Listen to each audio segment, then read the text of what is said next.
SS news AP నిజాలు నిర్భయంగా. నెల్లూరు నగరంలోని వేదాయపాలెం పోలీస్ స్టేషన్ పరిధిలో గల డైకస్ రోడ్డులో నివసించే సుకన్య అనే మహిళ తన ఇంట్లో జరిగిన దొంగతనంపై ఏడాది కాలంగా న్యాయం కోసం పోరాడుతోంది.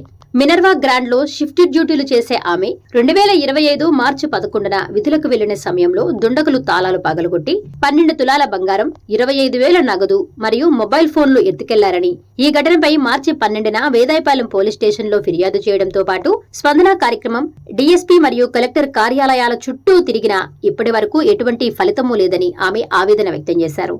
భర్త, కుమారులు లేని తాను కష్టపడి సంపాదించిన సొమ్ము పోయిందని, అధికారుల చుట్టూ తిరిగి అనారోగ్యం పాలవుతున్నారని పేర్కొంటూ ఇప్పటికైనా ఉన్నతాధికారులు స్పందించి తనకు న్యాయం చెయ్యాలని ఆమె సోమవారం కలెక్టరేట్ వద్ద వేడుకున్నారు. పేరు సుకన్య సార్, మాది డైకస్ రోడ్డు. మా ఇంట్లో 2 సంవత్సరాల క్రితం దొంగతనం జరిగింది. మార్చి 2025 11 నైట్ జరిగింది. 12వ తారీఖు వేదాయపాలెం పోలీస్ స్టేషన్ లో కంప్లైంట్ ఇచ్చాము.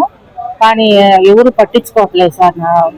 నేను డిఎస్పీ దగ్గరికి పోయాను, ఎస్పీ దగ్గరికి పోయాను, కలెక్టర్ ఆఫీస్ దగ్గరికి పోయాను, కానీ నాకు న్యాయం జరగలేదు.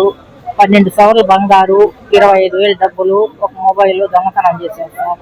తాళాలు పగలగొట్టి నేను ఇంట్లో లేని టైంలో నేను మినర్వా గ్రాండ్ లో డ్యూటీ చేస్తాను. 5 షిఫ్ట్లు, ఒక వారం పగులు, ఒక వారం నైట్. నేను నైట్ పోయినప్పుడు తాళాలు పగలగొట్టుకొని బీరువా లాకర్ పగలగొట్టేసి దొంగలు ఎత్తుకుపోయారు. పోలీసులు పట్టించుకోవడం లేదు.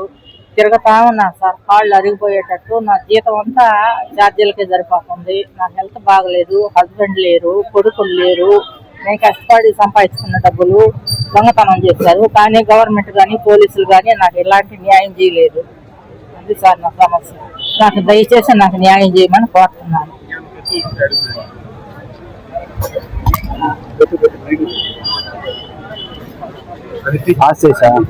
వేదాయపాలెం పోలీస్ స్టేషన్ లో కంప్లైంట్ ఇచ్చాను, తర్వాత స్పందనలో ఇచ్చాను, తర్వాత డిఎస్పీ మేడంకి ఇచ్చాను, తర్వాత కలెక్టర్ ఆఫీస్ లో ఇచ్చాను.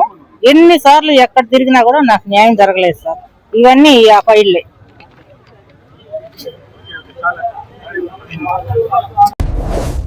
Please subscribe SS news AP.